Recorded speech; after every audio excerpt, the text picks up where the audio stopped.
You are listening to the cycling podcast Brevet, in association with Rapha.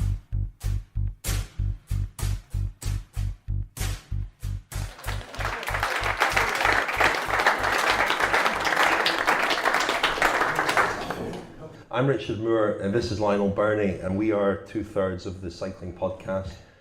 We're very honoured and unfortunate to be, that sounded like unfortunate, it was actually and fortunate, to be sponsored by Rapha. Very lucky to have had that relationship with Rapha for the last 18 months, continuing next year as well. And we've done a few events here, but never seen this place quite so packed. So that's a great sign, and hope you all enjoy our chat with Phil just now. Out of interest, how many of you have ridden a song call with Phil? A lot. Quite a lot of you, about maybe 30-40%. We're recording this tonight because we recently, our focus is professional cycling in our regular podcast, but we recently, well, over the last year or so, I think we've become aware, haven't we, of a real growing interest in endurance cycling and riding that's not necessarily racing. And we recently did a pilot episode of what we called the cycling podcast Brevet, which is a very clumsy and unsubtle attempt to get Rapha to sponsor a series next year. We thought we imagine a series of 6 or so episodes next year, really looking at this area of the sport, and this hopefully will feature as one of those episodes, because you really sort of embody that, Phil. Before we go on with the questions, maybe Lionel, you can run through the stats of the 1,000 calls. Well, I can, yeah, Richard. When I first read about this 1,000 call on Twitter, I thought somebody had just, added an extra O by mistake. I just couldn't quite get my head around, how somebody would start thinking about tackling 1,000 climbs. I mean, I'm not really built for the mountains. I'm much more a flatland rider, and just the other speakers before we came on talking about testing themselves and coming to grief on the road. My own experience of that would be the Paris-Roubaix Sportive, 270 kilometres, and I always sum that up by saying the first 8 hours were fine, but the last hour took 3 hours, and I think that's the kind of, so I can kind of identify with biting off more than you can chew. Unfortunately, I usually end up on the side of the road in a bit of a mess, whereas people like Phil just keep on going. But the 1,000 mountains or cols were climbed in 100 days of riding between May and October. 27 rest days, which seems too many to me, but I mean, what do I know? Although they weren't spent resting, we'll ask Phil what he did do on those rest days, because I imagine the logistics were just as much of a challenge as the riding. 445,000 metres of climbing, an average of 4,500 a day, give or take. I've rounded that up, Phil, just to make it sound better. Rounded it down. 4,500 a day? Go on, I'll give it to you. Yeah, we're splitting hairs here, aren't we, really? 19,460 kilometres ridden, an average of 194 a day. The highest point was the Col de l'Iseran in the Northern Alps. 50 climbs were longer than 20 kilometres and 16 borders were crossed, which means that this kind of challenge after Brexit will be almost impossible for British people. But an absolutely awesome achievement, Phil. I mean, first of all, the obvious question for those who don't know, including myself really, is how did you come up with it? And really, why did you come up with it? The why question.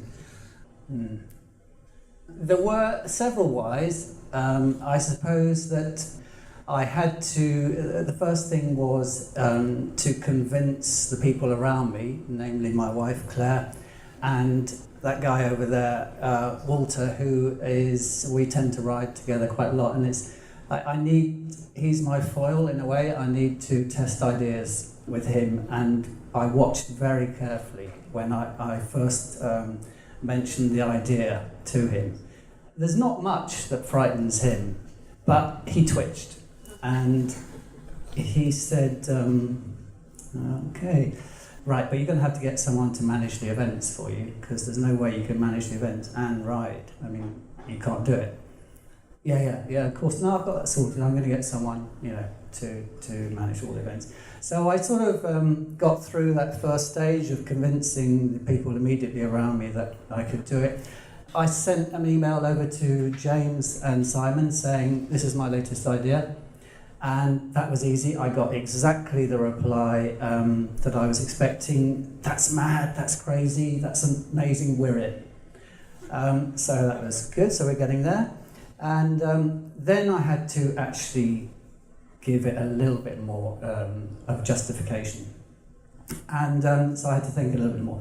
And it's undeniable that to begin with, initially, it was simply using another birthday, quite a big birthday, as I used the excuse when I was 50, for a big moment of self-indulgence in a passion.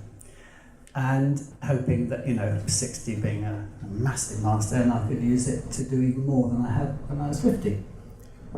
The obvious thing would have been just, 60 calls or something, but maybe that's just the way my mind works. Yeah, you're right. I did actually consider. I looked at 50, 300, 60, 600, and it didn't sound quite as good. I just prefer decimals, I think, and there was something about song calls, 10 days, 100. Yeah, I got to stick with the tens.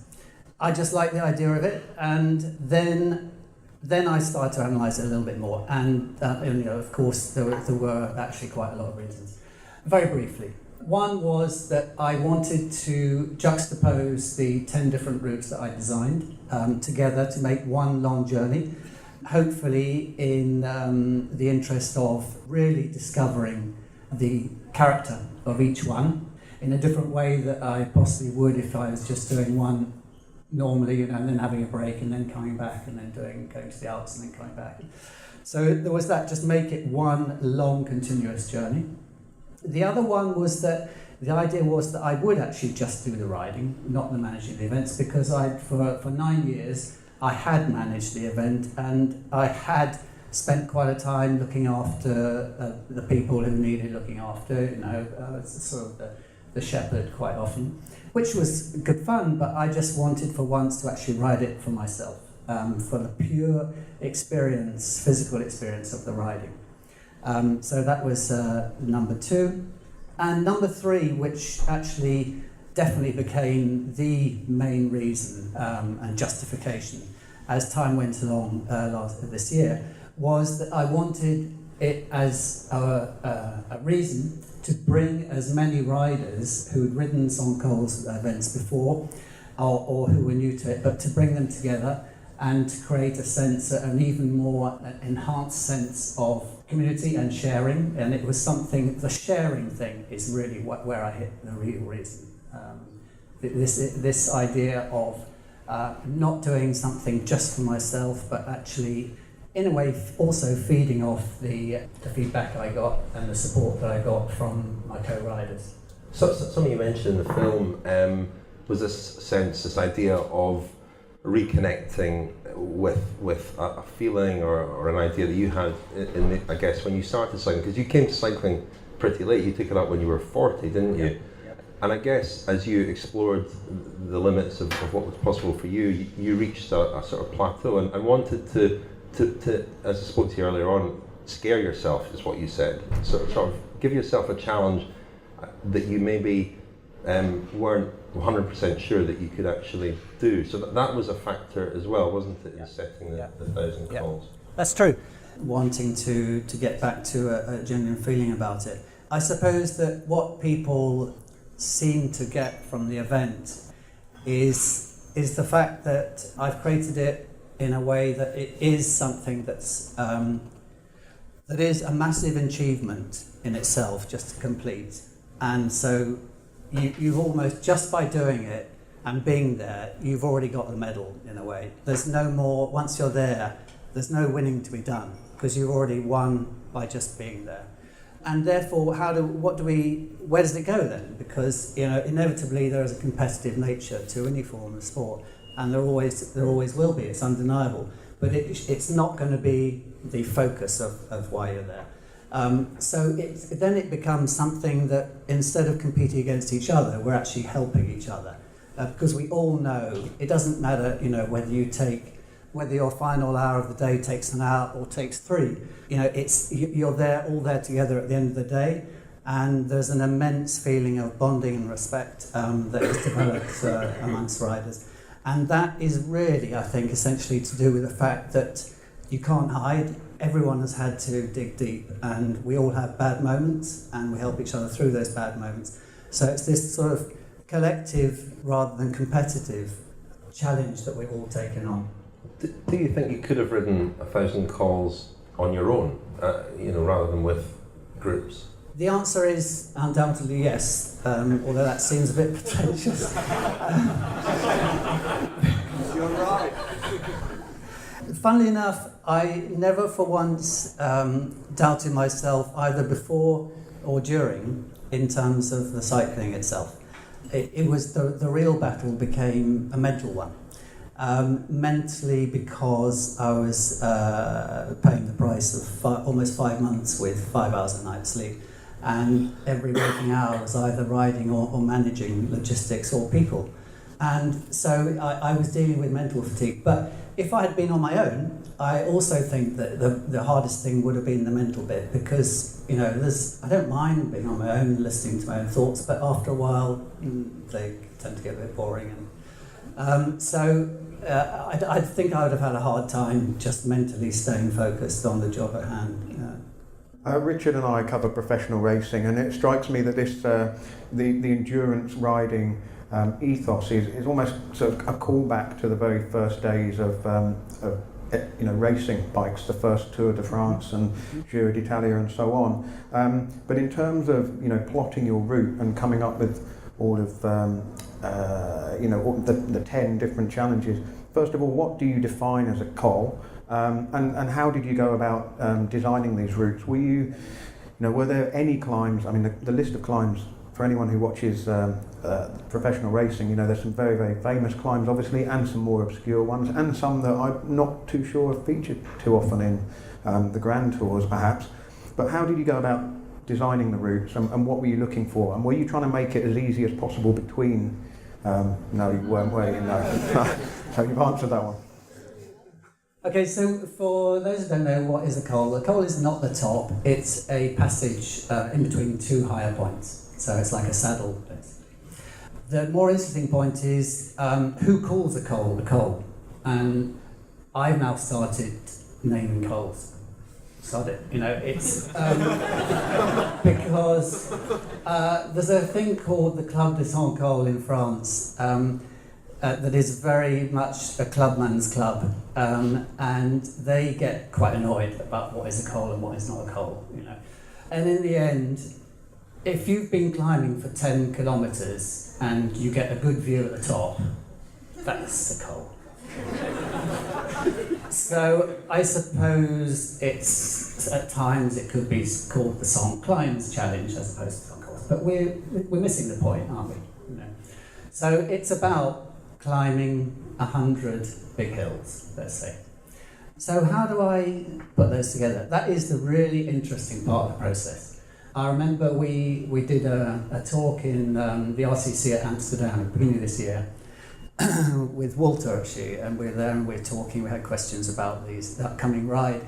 And there was a guy there who was with Ollie, actually, in the Pyrenees last year, and who'd done a Cent Cols and who was telling people what it was like. And I got quite a nice compliment there, I have to say. He said that I'm a bit like a Michelin chef. And the point he was making was that I use ingredients that anyone can find. I use the same roads. I don't build them for the event, they're there. It's just that what I enjoy is the way I put them together and what I'm trying to do. And I really do, because I, over the time, I might come round to that, sort of the relationship I built up with the road. It's a bit weird, but I have. And it's all to do with that and how I have learned what makes an exceptional day on the bike, as opposed to just a really good or really hard ride. They're not hard for the sake of being hard. What I enjoy is putting together, and I really find that I would have quite liked to be a musician in my life, and I really admire musicians, and the thing I like most about them is the way that they compose. And I feel honestly that when I design a stage, I am composing. In other words, I'm looking at it and I know exactly the states of mind, let alone body, that so-and-so climb and descend and the juxtaposition of the next climb to that one, I know what that's going to create as an effect on mind and body. And it's really just a development of that theme. And when I can end them with either a flying 25k descent, that's the easy, good ending, because you know that everyone comes in with a smile on their face. When I have the more sadistic type of moments, and I can find a really tough climb to finish on with a hotel at the top, that's nirvana. I mean, given that you've completed this incredible challenge this year while also being the guy in charge and guiding people and looking after them and taking on all their problems and concerns and reassuring them, it sort of links a bit to my earlier question, but that must take you out of yourself a little bit. And I think any of us who've suffered on the bike, a long day on the bike, your mind becomes your biggest enemy, doesn't it? And those thoughts that you mentioned. And I wondered if that aspect of it is something that perhaps makes it easier to cope with for you to deal with. It obviously adds a lot of work and a lot of stress. I wonder if that element, the idea that you're also responsible for these other people, just takes you out of yourself and maybe saves you from yourself a little bit. Yeah, absolutely. Totally essential and central to the whole experience. There's a guy, Jeff Wills, he landed from Toronto to be here this evening and he's flying back on Saturday. There's a girl, Mickey, wherever she is, she had a really bad crash a week ago, had an operation on Monday to enable her to fly from Madrid to be here tonight and is flying back. There are people here who have, other people who have travelled a long way. Mark has travelled from Edinburgh to be here. There are people who, most of whom kept it a surprise to be here. Those are people who, for me, are symbols of what this event is about.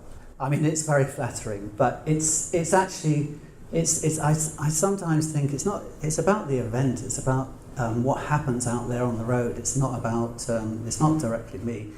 There have been many times over the years when I've been so lucky to meet extraordinary people on the road. This is the thing that is so fascinating. It's also really one of the why questions at the beginning is, what is this phenomenon of cycling that has swept through our society now and has caused so many bike widows and obsessional males to be out there?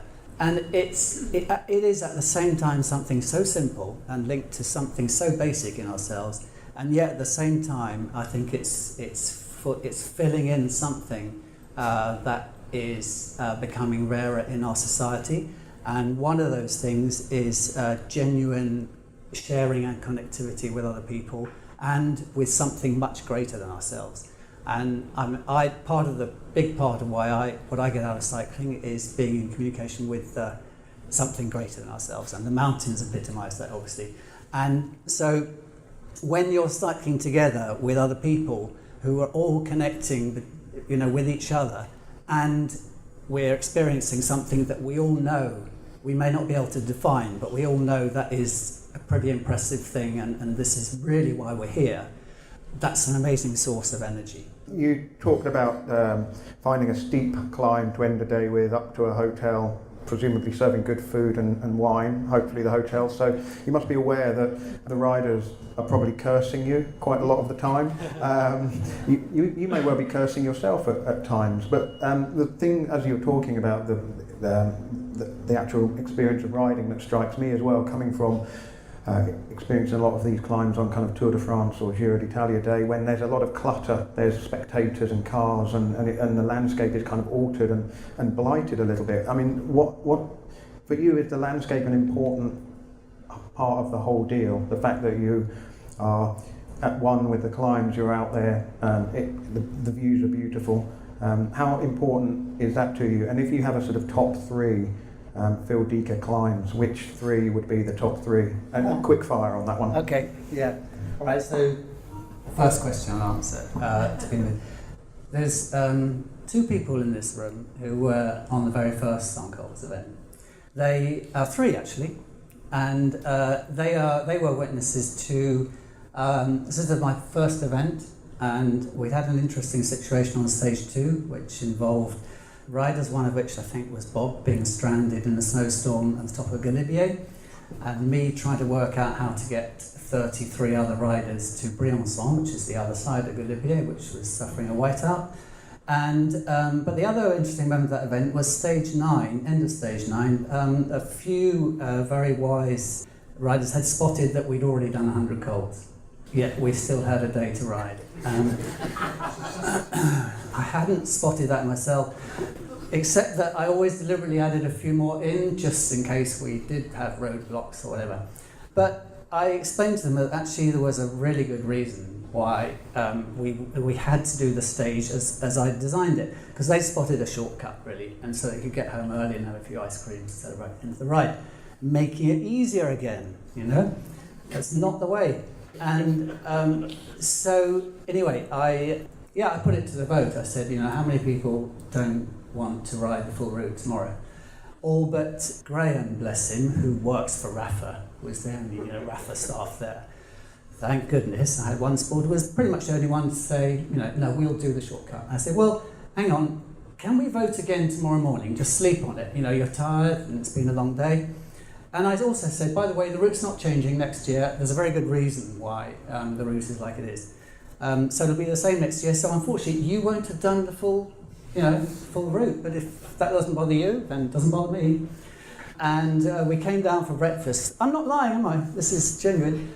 Came down for breakfast, and in fact, hey, everyone wanted to do the whole full route. And when they came up the way that they might have been able to come down, there were big smiles on their face, and they all said, okay, Phil, you win, okay. And it was because the views were amazing. You had quite long views over the biggest hole in France, which is called the Col Naval, and it's 1 kilometre down. That's a roundabout way about answering the importance of views, because in fact, really, for me, the importance of views is, there's a thing, I've sort of found words for it, and there is a thing called the underview and the overview. And the underview, yeah, do you want to know? Yeah, can I tell everyone? Yeah. So the underview is what goes on the lower slopes of a climb. So generally speaking, at the beginning of a climb, the views are shorter, and maybe because of that, partly, we have more immediate concerns and worries, such as, God, I hope it's not going to be too cold at the top. Have I got enough to eat? Can I hold on to the wheels in front of me? All that stuff. And then gradually, as you go up to the top, the views get longer. And you know what happens? Thoughts get loftier. You have lost that heavy feeling you had at the bottom, and you're attaining a feeling of a lightheadedness, possibly because of delirious fatigue. But generally because you're up there and you are seeing the world below you as a little Legoland, and you are treated to views that I can remember so well. A particular view, Tim Mitchell is here, we shared that together in the Cevennes, where we could probably see about 12 different horizons, like one. And when you're in a situation like that, there is no way that you can have other things than thoughts about the bigger picture. That's it, it's the bigger picture. So that's just an example of where I think we draw enormous strength and motivation from climbing high. It's certainly one of the reasons why I sort of find it quite easy to start yet another climb. Definitely, views have a more than just a role of being aesthetically pleasing. They definitely have a role on the psyche. Which is quite useful when you're, after 15 k's of grinding, you tend to wonder, why actually, am I doing this? And you stop asking yourself that question and just contemplate, and you get the answer. Can I just, before you do your top 3, can I put a famous quote from Robert McFarlane to you about climbing and why people climb? And he was talking more about sort of mountaineering and so on, but he said people who travel to the tops of mountains are half in love with themselves and half in love with oblivion. Is that something you would recognise? No. Okay. I'll let Robert McFarlane know. But what I mean is, a mountain, it makes you feel both big and small, doesn't it? I think that's what you're describing. Yeah. It takes you out of yourself. Yeah. Yes. Yeah. For sure. But there's also a thing. Maybe this is the point to place this one in. There's a thing about the mountains that both reassure and threaten. And that's the bit I love. I love feeling vulnerable, and I do prefer blue skies and sun and dry when I'm cycling, but I kind of get a bit excited about the idea of this is actually going to be a bit uncomfortable and epic, as long as it doesn't become dangerous. But I do, because it's all to do with feeling this contact with something that makes the rest of it all a bit irrelevant, if only temporarily. So I guess I'm not that conscious, honestly, I'm not that conscious of myself. That's what I enjoy. You just forget yourself, you're part of something bigger. And I don't think that's oblivion. I always feel a sense of connection, not of oblivion, actually. So I don't agree. Sorry. And your top three? Top three, that's really difficult because, okay, here's the thing. Mont Ventoux has always been number one. And part of the reason is because it's a very extreme place where I've never once climbed it. I've climbed it somewhere between 50 and 60 times, and I've never once has it been like, oh yeah, I've done this. This is like the last time. I've never once had that feeling. Because of that, it's quite difficult to give a top three, because every climb is a once in a lifetime experience. It'll never be the same.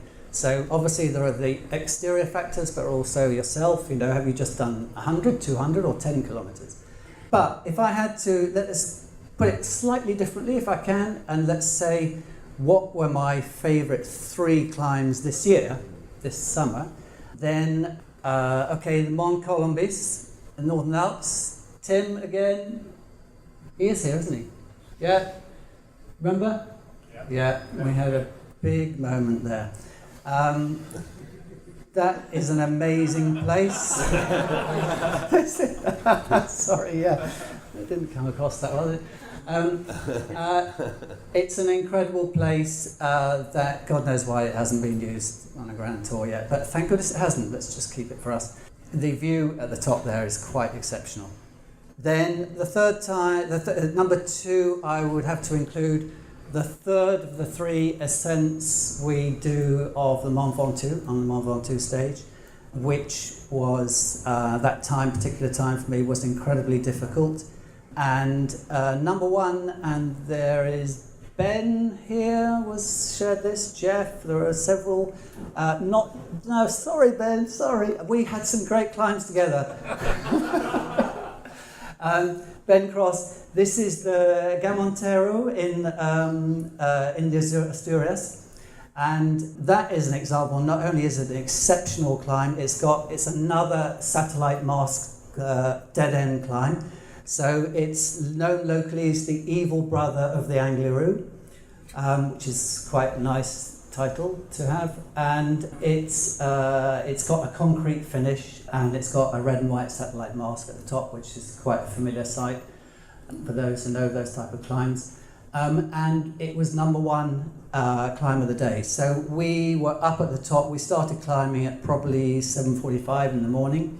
The time 2 years before that, we'd done it in a literally freezing fog, and this time we had one of those mornings you think, I would never want it to be anywhere else right now at this time. The hardest part of the climb is the last 2 kilometers, which is the best. And it was one of those moments which that you don't even need to have again. You had it once and that's enough. So Phil, just on Ventoux, you did it 3 times, and you said the third time was the toughest because you were having a bad time. But what's the optimum order to do those 3 roads up? And have you ever varied it when you've done 3 in the same ride? So this is a stage that I designed 3 years ago, I think, And it was really the inspiration was just I wanted to do a tribute stage to the Ventoux. But one thing I really don't like is I've never been tempted to Everest. I very much respect those who do, but it's just I think I've got so many climbs I want to do that to do the same, just to go back to the bottom and come back up again is not what I choose. So I had to do a stage that was more than just go up one side of the Ventoux, come back down, then go around and do the other side, whatever. And fortunately, I managed to find a way of doing the 3 ascents and including a few others, just to give us a proper day out. And when I remember the first time we had Ben Lieberson, who was a familiar Rapha face, with us, and at the end he said, if only they would do that one day in the tour, that would be the most perfect tour stage. And so yes, I had to find a way of doing the Ventoux in the right order. And that had to be finishing from the classic side, from the Bedouin side, that's for sure.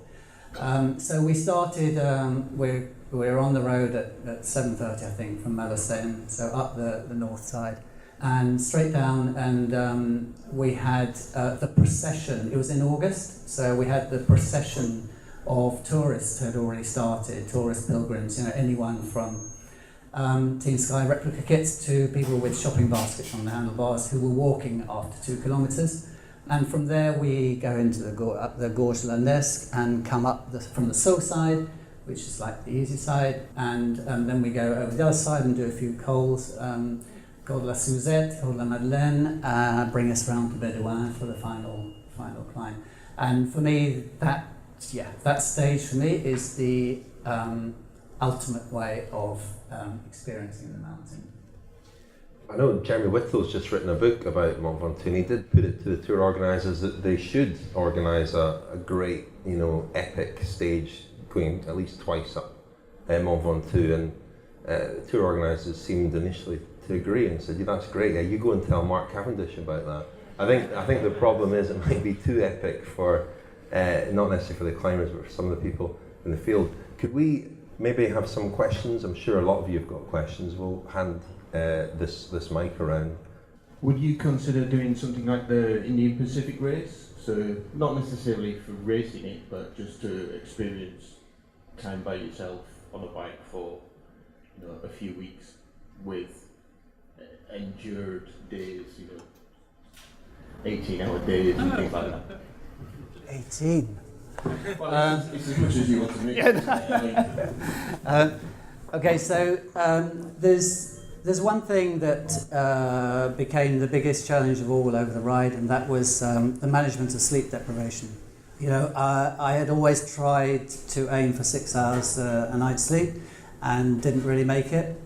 I got to an extent of mental fatigue that I had my hands on the bars, and I knew I really needed to eat something, and I knew I had a bar in my back pocket, and I couldn't get one of my arms to go and get that. It seems just crazy, but I kept on saying to myself, come on, you've got that right hand. I know it's just being lazy, sat on that bars, but I've actually got to get it to lift itself up and round the back of my back into my pocket and get out the bar. And this sort of thing would take about between 5 and 10 minutes of constant monologue. And that is not the reason why I wanted to do 1,000 cols. So that's the part of the plan that didn't work. In other words, I love the physical challenge and I love being in the mountains, obviously, but I don't do endurance riding just to prove that I can ride until I drop, sort of thing. And having done, James Fairback initially referred to when he and I rode Paris, where kind of we improvised this, it wasn't pre-planned, but we decided to try and do a time. So we ended up having done it with 2.5 hours sleep over 3 days and 3 nights. And we both hallucinated on the 3rd night, and I feel lucky that we survived that and came through. But like I say, I think that's another discipline. I have an enormous respect for people who do that. It's interesting, Mark Beaumont's ride is something that I feel I could never do. Someone posted a rather sarcastic post, I remember, saying, come on, Phil, there's another guy riding at the moment. After 6 days, he's in Russia. You've been on the road for 2 months and you're still in France. What's going on? So, we're on two different types of, this vast spectrum of our sport. Phil, how hard was it to adjust to going home? Yeah.